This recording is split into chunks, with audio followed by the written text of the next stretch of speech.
Welcome to Prinsley's Kitchen. இன்னைக்கு நம்ம Cook with Comaliயோட season 3ல Roshini பண்ண spaghetti with meatballs recipe எப்படி பண்றதுன்னு பார்க்கலாம். அதுக்கு முன்னாடி Prinsley's Kitchen-ஐ subscribe பண்ணிக்கோங்க. bell icon-ஐ press பண்ணுங்க. First நம்ம தக்காளியையும் காஞ்ச மிளகாயையும் blanch பண்ணி எடுத்துக்கலாம்.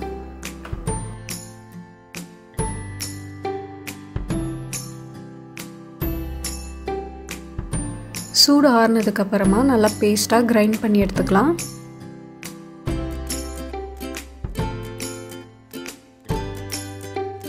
நெக்ஸ்ட் ஒரு மிக்சர் ஜார்ல போன்லெஸ் சிக்கன் பீசஸ் ஆட் பண்ணிக்கலாம்.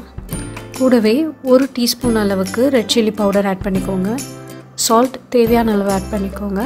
நான் பைண்டிங்காக கொஞ்சமா பொட்டேட்டோ பாயில் பண்ணி ஆட் பண்ணியிருக்கேன். இதையும் நல்லா பேஸ்டா கிரைண்ட் பண்ணி எடுத்துக்கலாம். இப்போ நாம இதில் 1 டீஸ்பூன் அளவுக்கு ஜிஞ்சர் கார்லிக் பேஸ்ட் ஆட் பண்ணிக்கலாம். 2 டீஸ்பூன் அளவுக்கு கார்ன்ஃப்ளவர் ஆட் பண்ணியிருக்கேன். இதை நல்லா மிக்ஸ் பண்ணிக்கலாம். கையில் ஆயில் அப்ளை பண்ணிவிட்டு இந்த சைஸ் அளவுக்கு பால் மாதிரி பண்ணிக்கோங்க. ஆயில் நல்லா ஹீட் ஆனதுக்கப்புறமா எல்லா பீசஸும் நம்ம ஆட் பண்ணிவிட்டு மீடியம் ஃப்ளேமில் கோல்டன் ப்ரௌன் ஆகிற வரைக்கும் நல்லா ஃப்ரை பண்ணி எடுத்துக்கலாம்.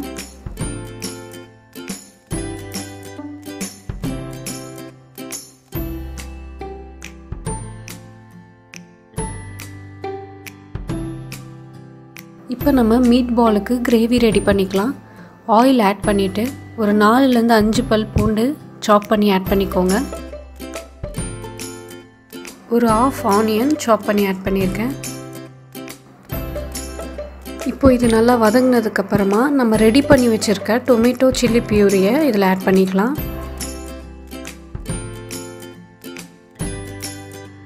ஒரு 3/4 கிளாஸ் அளவுக்கு வாட்டர் ஆட் பண்ணிக்கோங்க.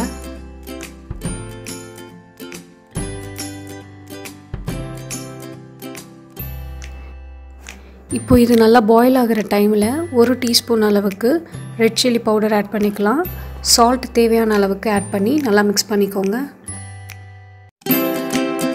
நெக்ஸ்ட் இட்டாலியன் ஃப்ளேவருக்காக நம்ம ஒரு 1/4 டீஸ்பூன் அளவுக்கு ஒரிகானோ ஆட் பண்ணிக்கலாம்.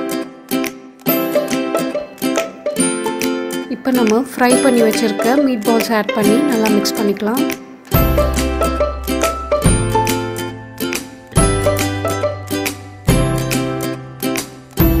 இந்த சிக்கன் பால்ஸ்குள்ளே கிரேவி நல்லா இன்ஃப்யூஸ் ஆகிறதுக்காக ஒரு 5 மினிட்ஸ் அளவுக்கு நம்ம நல்லா குக் பண்ணிக்கலாம்.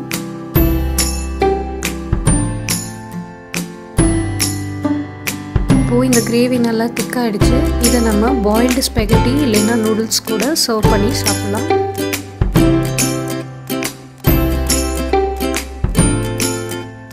கண்டிப்பாக இந்த ரெசிபியை நீங்கள் உங்கள் வீட்டில் ட்ரை பண்ணி பார்த்துட்டு எப்படி இருந்ததுன்னு Prinsley's Kitchen-ல ஷேர் பண்ணுங்கள். Thanks for watching Prinsley's Kitchen.